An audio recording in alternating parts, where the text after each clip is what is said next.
बोले सोनिहाल।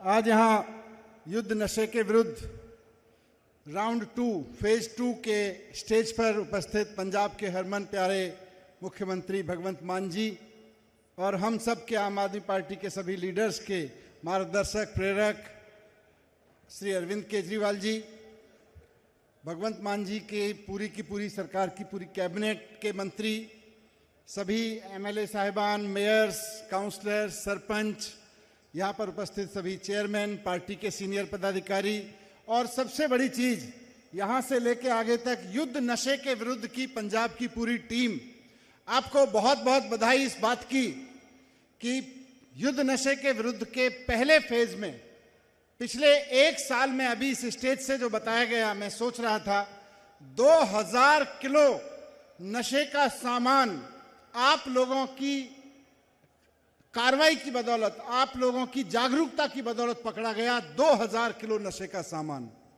ये खाली 2000 किलो नशे का सामान नहीं है। आप कल्पना करके देखिए कि जो 2000 किलो नशे का सामान आप लोगों ने पकड़वा दिया, अगर वो आपने पकड़वाया नहीं होता तो हजारों लाखों बच्चों की जिंदगी बर्बाद हो रही होती, हजारों लाखों घर बर्बाद हो रहे होते। तो आपने खाली सामान नहीं पकड़वाया 2000 किलो, आपने लाखों घर बचाए हैं, आपने लाखों नौजवानों की जिंदगियां बचाई हैं। ये 2000 किलो नशे का सामान, जिसमें हेरोइन से लेके बाकी सारी चीजें हैं, हमारे पंजाब के लोगों की नशों में जला गया होता अगर आप लोगों ने उसको बचाया नहीं होता। 17,000 लोग अरेस्ट कराए आप लोगों ने। ये सब वीडीसी का कमाल है, ये सब आप लोगों की जागरूकता का कमाल है। 17,000 लोग पिछले एक साल में अरेस्ट कराए। अगर वो 17,000 लोग आप लोगों ने अरेस्ट नहीं कराए होते तो वो 17,000 लोग पंजाब के 12,000 गांवों में और 3,500 शहरों के वार्डों में नशे का कारोबार कर रहे होते, पूरे पंजाब को बर्बाद कर रहे होते। तो पंजाब को बर्बाद करने वाले लोगों को, 17,000 लोगों को आपने जेल में भिजवाया। 2000 किलो नशे का सामान पकड़ के आपने पुलिस के हवाले करके उसको तहस नहस कराया।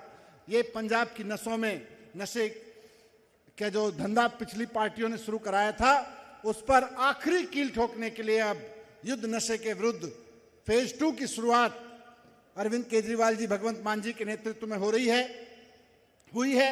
मुझे बहुत खुशी है कि पंजाब के हर एक गांव में, हर एक वार्ड में 10-10 मेंबर की विलेज डिफेंस कमेटी वीडीसी बन गई है।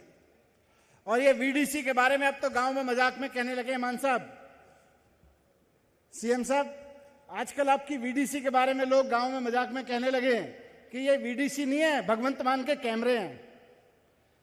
क्योंकि ये वीडीसी, कहीं भी गांव में नशा बिक रहा होता है, दो लोगों के बीच चर्चा हो रही होती है कि जी ये नशा बिकता था, क्या हुआ इधर? बोले जी कैमरे लग गए। बोले कैमरे कहां लग गए? बोले ये चलते फिरते कैमरे हैं। तो ये विलेज डिफेंस कमेटी के मेंबर, आप सब लोग जितने लोग हैं, खाली वीडीसी के मेंबर मत मानिए अपने आप को। आप उस सपने को जो अरविंद केजरीवाल जी और भगवंत मान जी ने पंजाब के लिए देखा है कि एक एक गांव को नशे से मुक्त करना है, एक एक कस्बे को नशे से मुक्त करना है। तो ये सारे के सारे लोग अरविंद केजरीवाल और भगवंत मान की आंखें हैं, लाइव कैमरे हैं। किसी गांव में अगर कोई नशा बेचेगा तो भगवंत मान के लाइव कैमरे वीडीसी गांव की सीधी रिपोर्टिंग भगवंत मान के पास पहुंचाएंगे और उसका नाम भी पता नहीं चलेगा कि किसने पहुंचाया। और आज आपने देखा कि 40 किलो नशे का सामान एक गांव में पकड़वाया तो वीडीसी के चेयरमैन को, सरपंच साहब को 10 लाख रुपए का इनाम मिला। 10 लाख रुपए का इनाम मिला नशा पकड़वाने के लिए। जिन पुलिस वालों ने ये सहायता की, गांव के लोगों के कहने पे नशा पकड़वाया, उन पुलिस वालों को भी इनाम मिला। कई जगह से वीडीसी के लोग बताते हैं कि साहब लोकल पुलिस तो मिल जाती है कई बार। तो भगवंत मान साहब ने यह व्यवस्था की है, पुलिस ने व्यवस्था की है कि आपका नाम पता नहीं चलेगा, आप बस कंप्लेंट कर दो। वीडीसी वालों को करना बस इतना है, हर हफ्ते या हर 15 दिन में अपने गांव में एक बैठक करनी है। गांव में एक बैठक करके डिस्कस करना है, भाई अब नशा कौन कौन बेच रहा है, कहां कहां बिक रहा है। पहले वो मेन वाली गली में बिक रहा था, अब साइड वाली में बिकने लगा है। साइड वाली में भी बंद हो गया तो देखो कहां बिक रहा है अगर कोई चल रहा है तो। और ऐप पे उसकी रिपोर्ट भेज दीजिए, आपका नाम गुप्त रहेगा। अगर आप लिख के भेजेंगे कि हमने लोकल पुलिस को कंप्लेंट की थी, लोकल पुलिस उनके साथ मिली हुई है, तो डीजीपी साहब ने, मान साहब ने व्यवस्था ऐसी की है कि पीछे से दूसरी पुलिस एसटीएफ जाएगी उनको पकड़ने के लिए, लोकल पुलिस नहीं जाएगी। बस आपको जागरूक रहना है, भगवंत मान जी का, अरविंद केजरीवाल की लाइव कैमरे की तरह से काम करना है। आपको बहुत बहुत बधाई इस बड़ी मुहिम के लिए, बहुत बहुत धन्यवाद। जय हिंद, जय भारत।